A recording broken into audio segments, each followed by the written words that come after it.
Hi అండి, welcome to our channel. దగ్గు జలుబు ఉన్న టైంలో మనకి ఏమీ తినబుద్ధి కాదు కదా. అలాంటి టైంలో కానీ ఈ టమాటా రసం చేసుకుని తింటే ఆహా అనిపిస్తుంది. ఈ టమాటా రసం చేయడానికి పెద్దగా టైం కూడా పట్టదండి. జస్ట్ 10 నిమిషాల్లో రెడీ అయిపోతుంది. ఇక రండి స్టార్ట్ చేద్దాం. ముందుగా 3 టొమాటాలను తీసుకొని వాటికి ఇలాగా 4 నాట్లు పెట్టుకోవాలి. అలాగే ఒక క్యారెట్ని పైన చెక్కులు తీసేసుకుని చిన్న ముక్కలుగా కట్ చేసుకోవాలి. ఇప్పుడు ఒక గిన్నెలో 3 గ్లాసులు వాటర్ పోసుకుని టొమాటోలు క్యారెట్ ముక్కలు వేసుకుని పొయ్యి మీద పెట్టుకుని ఒక 10 నిమిషాల పాటు ఉడికించుకోవాలి. టొమాటోకున్న తొక్క కొంచెం సెపరేట్ అయ్యేంత వరకు ఉడికించుకుంటే సరిపోతుందండి. మరీ ఎక్కువగా ఉడికించాల్సిన అవసరం లేదు. ఇదిగోండి, తొక్క ఇలా పైకి ఊడొచ్చేస్తుంది కదా. ఈ టైంలో స్టవ్ ఆఫ్ చేసేసుకోండి. ఇప్పుడు టొమాటోల్ని క్యారెట్ ముక్కల్ని చల్లారేంత వరకు పక్కన పెట్టుకోండి. టొమాటోలు వేడి చల్లారేంత లోపల మనం దీనికి కావలసిన పొడిని రెడీ చేసుకుందాము. దానికోసమని మిక్సీ జార్ తీసుకోవాలి.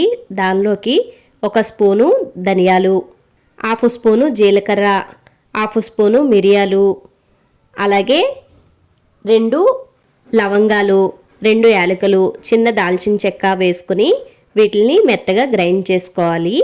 నేను ఇది ఒక్కసారికి సరిపడా వేస్తున్నానండి. మీరు కావాలనుకుంటే ఇంకొంచెం ఎక్కువగా వేసుకుని స్టోర్ చేసుకోవచ్చు. ఇదిగోండి, ఈ పొడి అయితే రెడీ అయిపోయింది కదా. దీన్ని పక్కన పెట్టుకోండి. ఇప్పుడు టొమాటోలు బాగా చల్లారాయి కదా, దానిపైన తొక్కలు తీసేసుకోవాలి.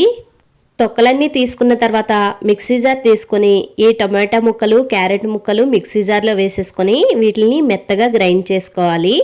దీనిలో వాటర్ అది ఏం పొయ్యే అవసరం లేదండి. అలా ఊరికే గ్రైండ్ చేసుకుంటే సరిపోతుంది. ఇలా గ్రైండ్ చేసుకోగా వచ్చిన పేస్ట్ని మనం ముందుగా టమాటా ముక్కలు ఉడికించిన నీళ్లు ఉన్నాయి కదా, ఆ నీళ్ళలోకి వేసేసుకోవాలి. ఇప్పుడు దీనిలోకి కొద్దిగా చింతపండు వేసుకోవాలి. అలాగే మీ రుచికి సరిపడా ఉప్పు, చిన్న బెల్లం ముక్కను కూడా వేసుకుంటే పులుపుని బ్యాలెన్స్ చేస్తుంది. మీకు నచ్చకపోతే స్కిప్ చేసేసేయండి. కొద్దిగా పసుపును వేసుకోవాలి. అలాగే కారం కోసం 2 పచ్చిమిరపకాయలని చీలికలుగా కట్ చేసుకుని వేసుకోవాలి. ఇప్పుడు దీనిలో 4 వెల్లుల్లిపాయ రుబ్బల్ని కచ్చాపచ్చాగా దంచుకుని వేసుకోవాలి. వీటన్నిటితో పాటుగా మనం ముందుగా పౌడర్ చేసుకున్నాం కదా, ఆ పౌడర్ను కూడా 1 స్పూన్ వేసుకుని పొయ్యి మీద పెట్టుకుని బాగా మరిగించుకోవాలి. కనీసం ఒక 10 నిమిషాలు మరగాలండి. ఇదిగోండి, రసం బాగా మరుగుతుంది కదా. ఇప్పుడు కొత్తిమీరని తీసుకొని చిన్న ముక్కలుగా కట్ చేసుకొని ఇదే టైంలో కొత్తిమీరని కూడా వేసుకోవాలి. కొత్తిమీర వేసిన తర్వాత ఎక్కువ మరగవసరం లేదు. ఇప్పుడు స్టవ్ ఆఫ్ చేసుకుని పక్కన పెట్టుకోండి. ఇప్పుడు పోపు కోసం ఒక కడాయి పెట్టుకుని దానిలో నూనె వేసుకోవాలి.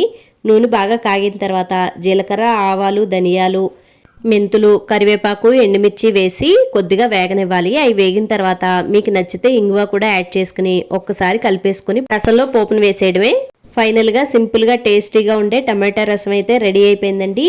ఇక వేడి వేడి అన్నంలో సర్వ్ చేసుకుంటే చాలా బాగుంటుందండి. మనకేమీ తినబుద్ధి కానప్పుడు ఇలా ఈ ఒక్క రసం ఉంటే చాలండి, హ్యాపీగా అన్నం అంతా తినేయచ్చు. అంత బాగుంటుంది. ఈ వీడియో కనుక నచ్చినట్లయితే లైక్ చేయడం అస్సలు మర్చిపోద్దండి. Thanks for watching.